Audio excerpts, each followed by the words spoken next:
拿去，你们把踩到底，踩到底它就飞。就是10多岁的时候就学饽饽把那个。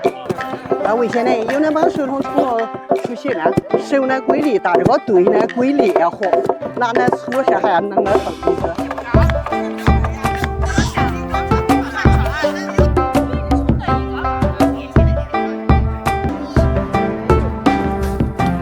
到过年的时候，我就每家都会拿上一对这种粑粑，去亲戚家走走串串，嘎。